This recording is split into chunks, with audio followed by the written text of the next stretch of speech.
Stop. Eh, mais vous êtes fous les gars, on est au mois de décembre, hein, c'est Noël. On passe à autre chose, je crois qu'on a tous compris. Hein, allez, on envoie.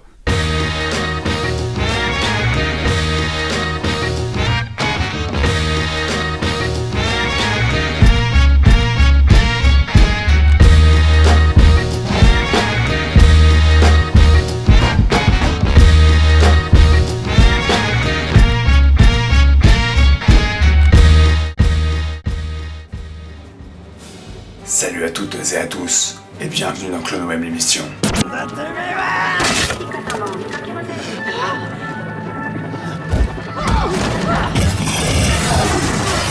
C'est le mois de décembre, c'est Noël, c'est la fête, et tout semble aller un chouïa mieux que le mois dernier dans ce bien bas monde. Cela dit, on peut sentir une perturbation dans la force, car il est tout simplement impossible d'avoir une conversation avec qui que ce soit sans devoir en référer au dernier blitzkrieg marketing de Disney, qui a définitivement trouvé le saint graal de la nostalgie commerciale. Bon, je sais, sur Clone Web, on n'est pas les derniers pour en parler non plus, mais pas dans cette émission tout du moins, car on a décidé de vous proposer un programme des plus chatoyants pour fêter cette fin d'année comme il se doit. Alors accrochez-vous, car ce mois-ci, on n'a pas forcément besoin d'un sabre laser pour en prendre plein la vue.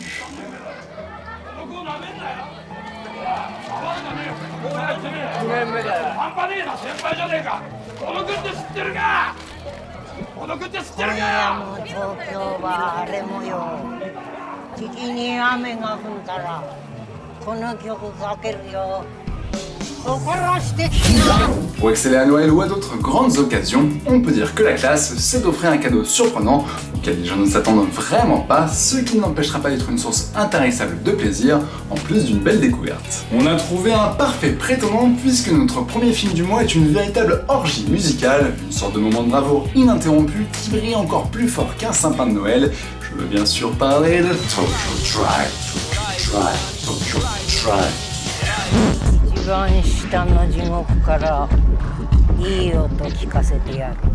On ne va pas vous refaire toute la carrière de Sonotion, puisqu'on parlait déjà du réalisateur japonais hyperactif en mars dernier, à l'occasion de la sortie en DVD de son indispensable Why Don't You Play in Hell. Depuis cette chronique, on a eu le temps de voir quelques-uns des 5 films que le bonhomme a réalisés en 2015, et quoi de mieux pour finir que de se procurer Tokyo Tribe, que nos copains de chez Wildside ont eu l'intelligence de sortir dans un bien beau Blu-ray pour les fêtes. Tokyo Tribe, c'est la confirmation après Why Don't You Play in Hell que Sonotion est bel et bien de retour dans le grand divertissement flamboyant, exubérant et totalement givré. Dans cette adaptation d'une célèbre série de manga au Japon, on se retrouve plongé dans un Tokyo chaotique dont les quartiers sont dirigés par des gangs rivaux qui mènent leur vie comme ils peuvent dans un monde régi par la violence, le sexe et la drogue et qui va être secoué par une nouvelle guerre. Tout ça pourrait être assez banal, au détail près que la cité est prétendument futuriste et que le tout est fait sous forme de comédie musicale gangsta rap quasi non-stop. Si cela pique déjà votre curiosité, il suffira seulement de l'ouverture en plan séquence pour vous retrouver plongé dans une esthétique clinquante et surcolorée, et pour comprendre que, une fois de plus, Sonotion n'a pas fait les choses à moitié. Démarrant son film pied au plancher, avec une jeune fliquette maltraitée, à qui on explique l'organisation de la ville tout en la harcelant sexuellement, Sonotion nous embarque direct avec chaque clan se présentant en musique, tout en dévoilant une imagerie bling bling à pousser dans ses extrêmes, puisque si tu aimes les néons, les petites loupiottes qui brillent et les flares dans ta rétine, tu vas être servi. に明細ルースでも警戒ユースにできないこのツールを携帯ここはメディアも警戒するようなエリアだ目に余るほどの不都合が絵になる Étant moins un clip starbé qu'un trip psychédélique, Tokyo Tribe tient sa réussite de son jusqu'au boutisme radical et de l'énergie délirante qui en découle. C'est bien simple, le film ne s'arrête pas une seconde durant ces 2 heures et s'avère être un enchaînement d'idées maboules, de racolage bien appuyé comme seuls les japonais savent le faire et de scènes d'action furieuses. Un cocktail explosif qui décoiffe tant la formule ne faiblit jamais, ayant pour effet de provoquer quelques hallucinations, puisqu'on passe la moitié du film à se demander ce qu'on est exactement en train de regarder, jugez plutôt.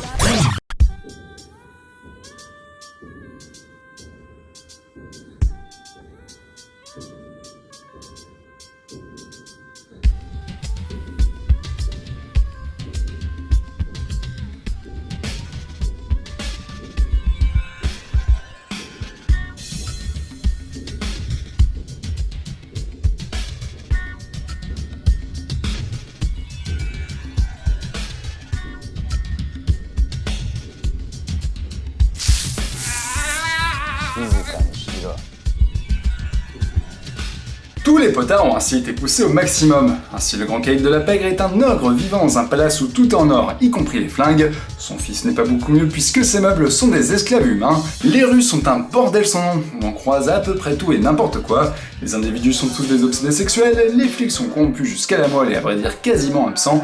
Et pour asseoir la classe de l'entreprise, la figure sage témoignant de toute cette histoire est une grand-mère au platine.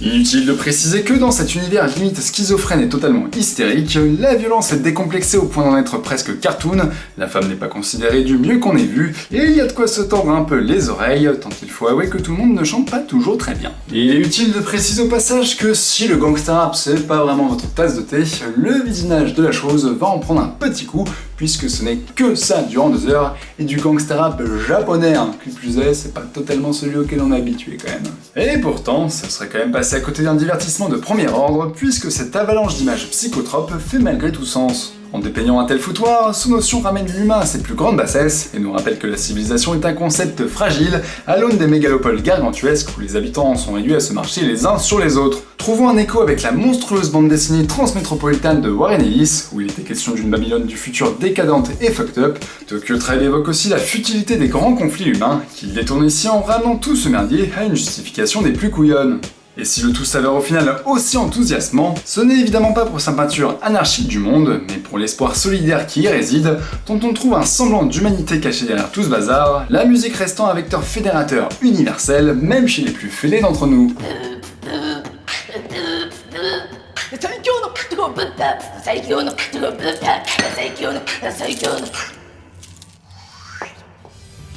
Enfin, avant d'en arriver là, vous aurez quand même affaire à de la folie pure et dure dans tous les sens du terme.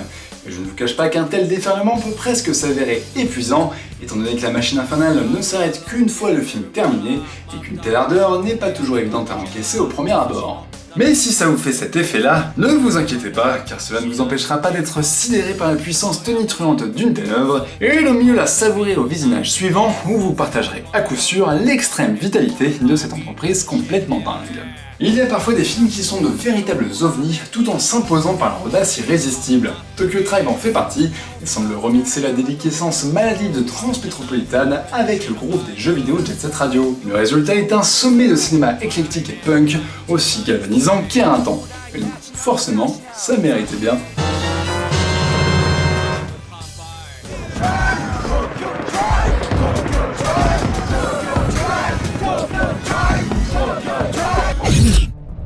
This gringo killed some of my men. I'm sorry to hear that, Senor Garcia. I'm sending you his picture now. That's Colt McCready. He was a soldier. He's been on the run. Après les fêtes, on est généralement un peu claqué, hein, entre les festivités tardives, le taux d'alcool ingurgité et l'incommensurable quantité de bouffe bien lourde que l'on s'est envoyé dans le bide.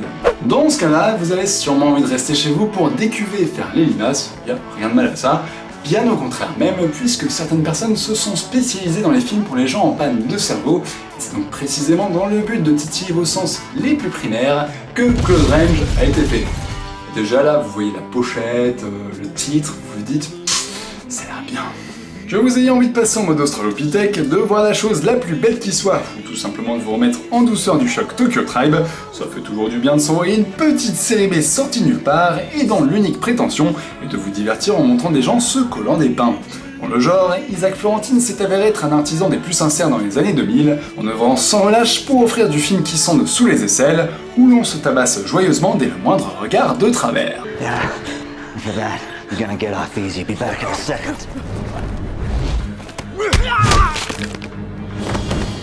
Après avoir débuté sur la série Power Rangers, le bougre a notamment dirigé Dolph Lundgren ou Jean-Claude Van Damme, et a surtout contribué à une nouvelle génération d'action héros bien bourrins, avec Michael J. Watt et Scott Adkins, auxquels il a offert les bastons les plus marquantes dans les volets 2 et 3 de la saga Undisputed. Scott Adkins ne quitte plus le bonhomme à vrai dire, puisqu'ils ont emballé ensemble Ninja 1 et 2, et rien qu'avec ça, vous devriez déjà avoir la plus grande sympathie du monde pour ces mecs, puisque, je le rappelle au cas où, mettre en scène des ninjas, c'est l'un des trucs les plus cool qui soient.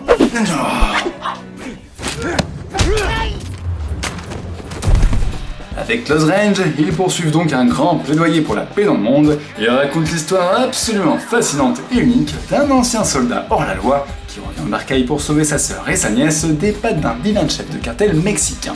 Bon, il y a un peu de flic corrompu dans l'histoire pour bien te faire comprendre que le héros est vraiment un mec droit dans ses bottes avec un sens de l'honneur tout beau tout propre, mais ça reste un détail, surtout que le film a le mérite de durer moins d'1h20, sur laquelle il propose presque une demi-heure d'action. Et il n'y a même pas besoin d'attendre, puisque dès les 5 premières minutes, vas-y que je t'offre Scott Adkins qui rentre dans un immeuble, prend l'ascenseur, et se met aussitôt à dégommer tous les tocards qu'il croise une fois arrivé à l'étage, le tout en plan séquence s'il vous plaît. ¿Qué piso? Same as you, asshole.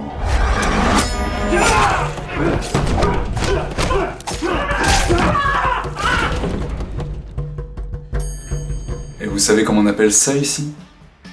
De la générosité.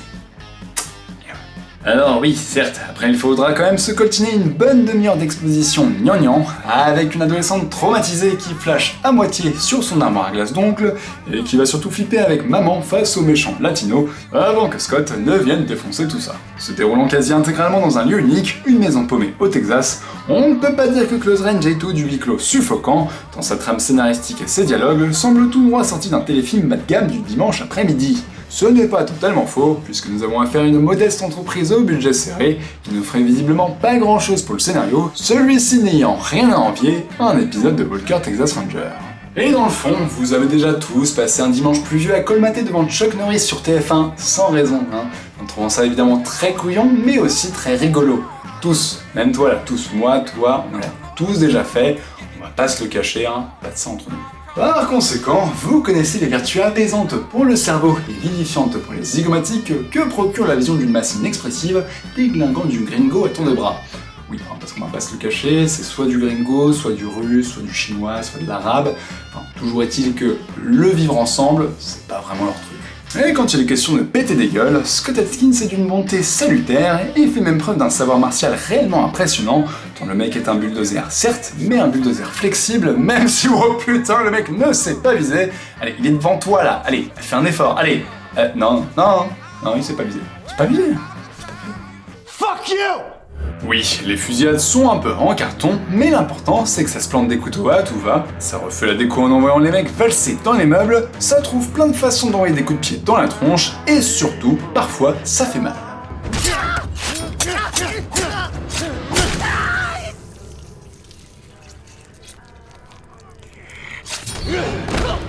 Alors, que demander de plus, si ce n'est, allez, un méchant réfé mexicain qui joue comme une baleine?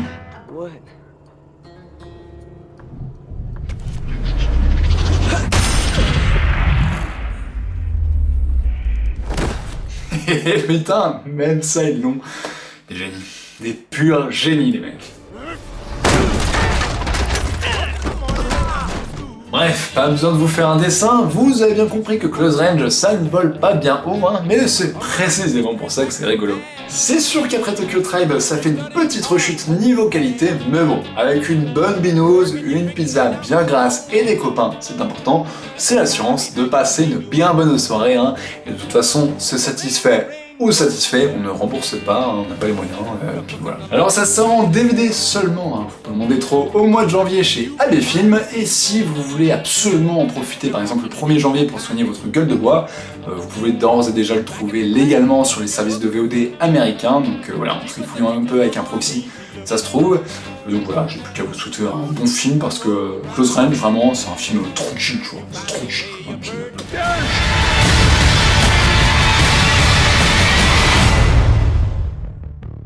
Listen to me. I'll tell you what's going to come of you. You are going to grow up and be a strong, smart young woman. Go to school, meet a fine young man, have beautiful children of your own, and you're going to build wonderful things. And that is what is going to happen to you.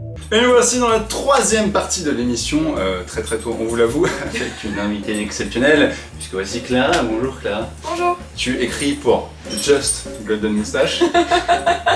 La blague sortie. Et voilà, la blague sans qu'il ne l'ait. Et avec toi, on va parler d'un film parfait pour Noël, puisqu'il s'agit de Joy. Oui. Joy. My name's Joy, by the way. Alors Joy, en français, ça veut dire la joie. Et il me semble que ça t'a mis en joie, Joy. J'ai adoré. Mais c'est ta meilleure blague. J'ai adoré. Merci pour la... Et pourquoi as-tu adoré ce nouveau film avec Jennifer Lawrence? Et ben j'ai adoré déjà parce que je m'attendais pas à grand chose. Parce que David O. Russell, d'habitude, je trouve ça un peu relou. C'est vrai, c'est bien de préciser que c'est le nouveau film de David Oui, O. Russell c'est quand le même. nouveau film de David O. Russell. Donc c'est le monsieur qui a fait Roi du désert, American Hustle, Happiness Therapy et The Fighter, et donc son dernier film c'était American Hustle qui était... Oui, tout à ça. fait. Et donc ouais, c'est vrai qu'on y allait en mode bombe, revoir des acteurs avec des moumoutes pas possibles sans Oui, gueuler, c'est pas ça. forcément le programme le plus fun du Raison, monde. c'est exactement ça. Moi en général, j'arrête à. C'est le festival de la perruque. Le festival de la moumoute. Et Joy, ce n'est pas le festival de la moumoute. Ça trop. pourrait. Pas trop. Ça pourrait. Ça non. commence Mais en c'est mode vrai que du coup, festival de la moumoute quand même. le festival de la moumoute avec des gens qui s'engueulent, je trouve C'est que ça. c'est un film de David O. Ah, Russell. exactement, avec Robert De Niro qui fait Robert De Niro. Ouais, donc là c'est vraiment bien parce que je trouve que ça sert pas de cache-misère et y a pas un côté genre je laisse mes acteurs en roue libre se gueuler dessus pour aucune raison. Parfois, mais pas tout le temps. Et on en a parlé déjà, le film est quand même bourré de défauts. C'est assez inégal. Pour le dire gentiment. C'est assez inégal. Ça dure quoi, 2 heures un peu, 2 non heures, ouais, c'est un film. Ouais. Non mais Déjà, sur le truc des acteurs à moumoute, il faut quand même préciser, le film commence avec une séquence absolument inattendue, en noir et blanc, avec un espèce de soap opéra totalement pourrave, qui est évidemment fake. oh c'était cool ça, je trouvais que ça avait un côté un peu burtonien. Ouais, mais ce qui est marrant, c'est qu'en fait, Je m'attendais pas à ça. la situation de l'héroïne qui est de toute façon des années 80, je crois, donc qui est même un peu avant. Ouais, Qui, même donc, voilà, un peu. qui a 25 balais, qui est mère de famille et qui vit encore avec ses parents machin et qui essaie de gérer tout mais qui n'en peut plus et qui n'arrive pas à décoller dans sa vie. Que donc ce côté un peu soap opéra en fait ouais ça ressemble vraiment à son parcours, enfin à son entourage à elle. Est-ce que ça serait pas une mise en abîme? Tout à fait, chère Clara, c'est une mise en abîme. Ça montre que le mec est quand même un peu... En fait, moi j'ai trouvé ça bizarre parce que quelque part, effectivement, le côté acteur qui s'engueule avec De Niro qui arrive et qui fait une grande scène, ça peut faire penser à ça. Et en fait, le gars, on est tout à fait conscient. Et mais il le fait à donf au début du film, quoi. C'est-à-dire que la première fois que t'arrives, c'est engueulade, machin, Cette moumoute. première scène où c'est du soap opéra et où comme en fait la caméra est fixe et il n'y a pas de champ contre champ machin, où en fait il n'y a personne qui bouge dans le plan, c'est absolument C'est drôle génial. quelque part. C'est ça, la scène d'ouverture où du coup t'as ces personnages de soap opéra qui font rien dans le champ parce que normalement c'est la caméra qui bouge et tout, j'ai trouvé ça trop bien. Ouais, puis tu t'y attends pas. Mais du coup, c'est un peu à l'image des trucs qui marchent pas dans le film. Parce que... Ouais. Enfin, je trouve, parce qu'il y a quand même des scènes où t'as du dialogue un peu à performance, avec des tirades qui se veulent un peu la tirade qui tue, et tu regardes aussi, tu fais non, ça ne fonctionne pas du tout. Mais c'était déjà un peu ça dans American Hustle, c'est-à-dire qu'il y a des moments où clairement tu dis...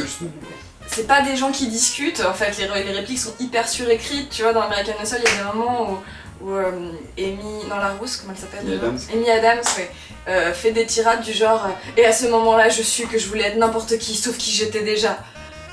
Non, personne, jamais. Tu n'es pas Scorsese, mec, ça se voit.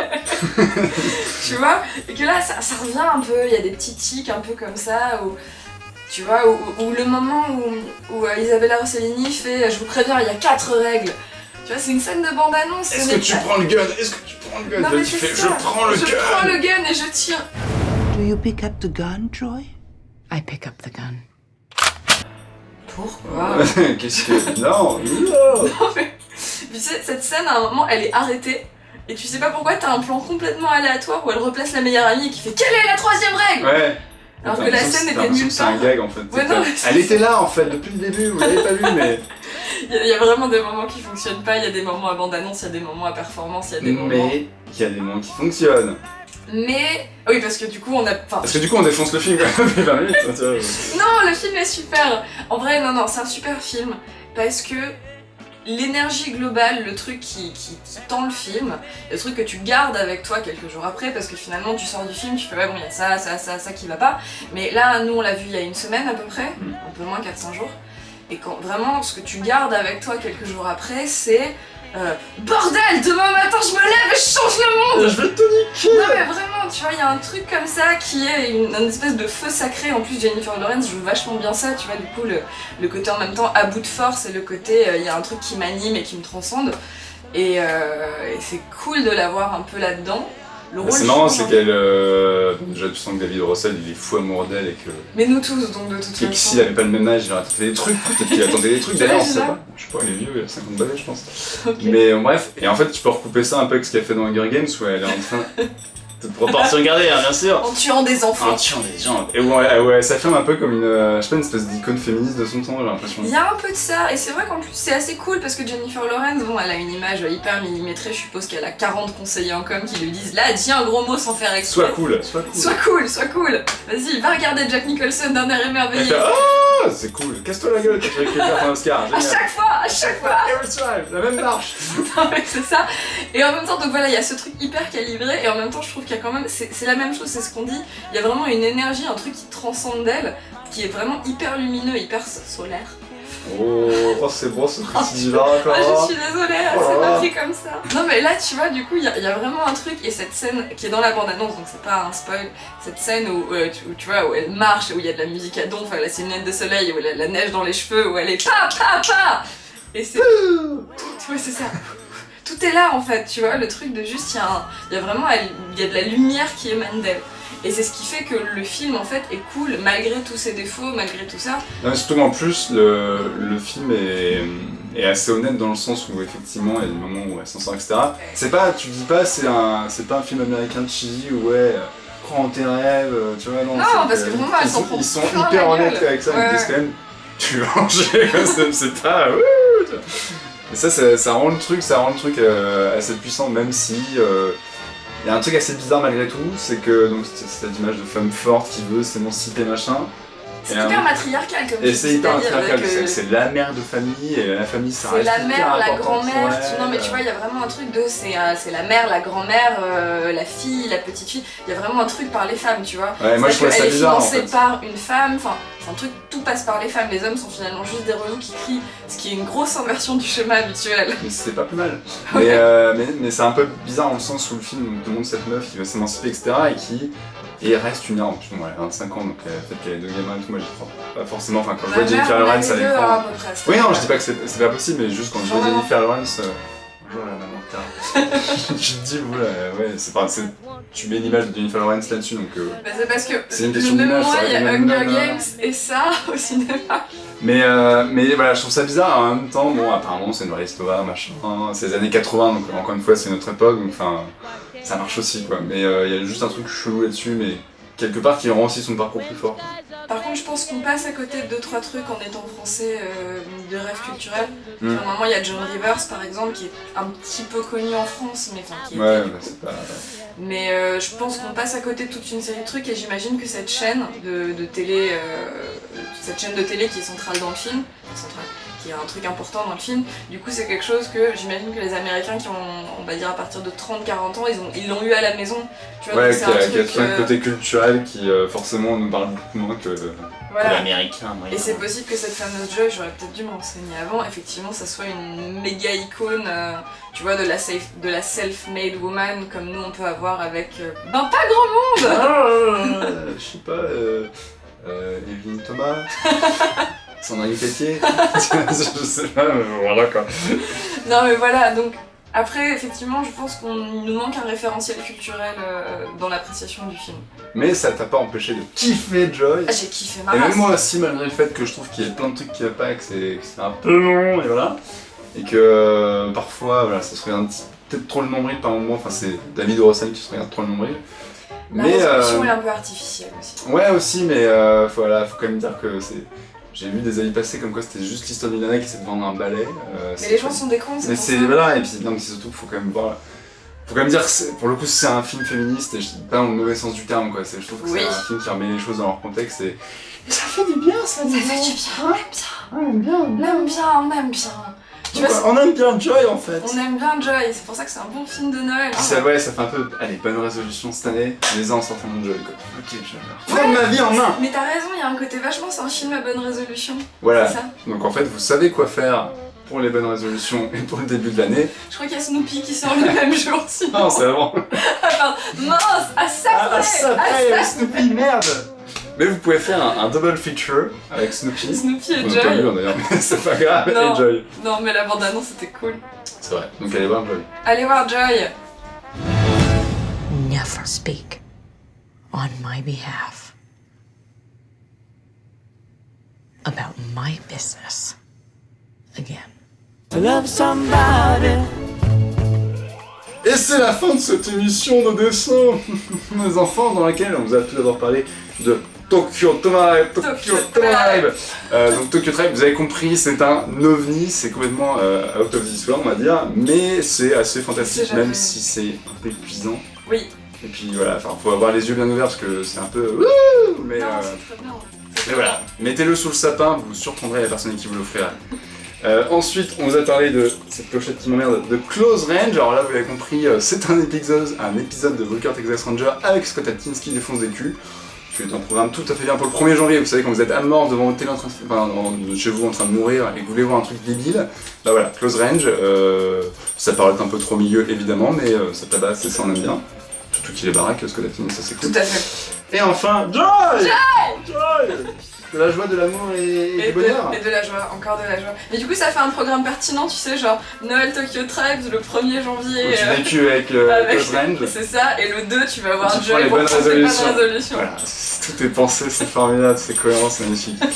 Et C'est bossé, hein. c'est beau, hein. C'est bossé, c'est complètement bossé. Ça fait 5 ans de réunion avant ce tournage, hein, c'est incroyable.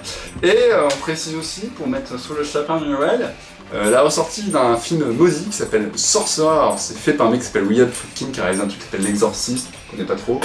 Et donc voilà, c'est un des 3 films considérés comme ceux qui ont fait couler le nouvel Hollywood avec La Porte du Paradis et avec Coup de cœur de Coppola, c'est des trucs hors de prix qui se sont bidés la tronche. Et donc Sorcerer de Friedkin, c'est un remake du Convoi de la peur de Clouseau. Oui. Donc une histoire en gros, c'est des mecs qui doivent prendre un camion bourré de nitroglycérine et qui D'explosifs. voilà, je cherche des termes Traverser la techniques, jungle mais en avec. gros voilà. Et ils doivent passer par des lieux pas du tout praticables et voilà, c'est une espèce de parcours de l'enfer. Et donc la super. version Friedkin, c'est hallucinant. Il y a des trucs, Incroyable. notamment une scène de pont, fameuse scène de pont, qui va vous bouger la tronche et qui est un film assez mythique, donc qui a été restauré machin. Donc voilà, ils ont sorti en plus un très très beau coffret Avec une bande originale qui tabasse. de Tangerine Dream. c'est Tangerine ça. Dream. C'était bosse, pour on la bosse, on citation, c'est pour tartiner. Et donc voilà, Sorcerer sous le sapin avec Tokyo Tribe, ça Oui. fera des heureux. Ah, ça c'est bien. Sinon Clara, merci beaucoup d'être venue. Oui. Je te souhaite de bonnes fêtes de Noël, Oui. plein de bonheur, et puis on se retrouve l'année prochaine. Ah oui. Au revoir les enfants. Au revoir. On a tout dit, je t'ai trop coupé la parole, je suis désolée. Ah, mais c'est bien, l'enthousiasme. c'est vivant, c'est ça le débat. J'avais pas vu qu'on avait les J'aime lapins bien. garous derrière. Je trouve que là, la trilogie qu'il vient de faire, qui va peut-être devenir une tétralogie, on ne sait pas, pentalogie. Le David Russell Cinematic Universe. Bah alors ça va être compliqué parce que tout le monde va être la même personne. Voilà, ça va être Clara d'Atlas. Bah le festival de la perruque, on y revient. Pardon. Je vais te frapper avec cette clochette. Moi je veux dire que c'est très très bien mais que c'est épuisant. Un peu comme cette clochette. Un peu comme moi. Non. Non, comme cette clochette. Tokyo Tribe. Des néons. Ok. Ah Mais vraiment t'es une licorne de la clochette Je quoi. pense qu'il faut mettre ça pour aider Tokyo Tribe avec faire un comme ça. C'est encore avec le film. Pour regarder Crank, tu sais genre...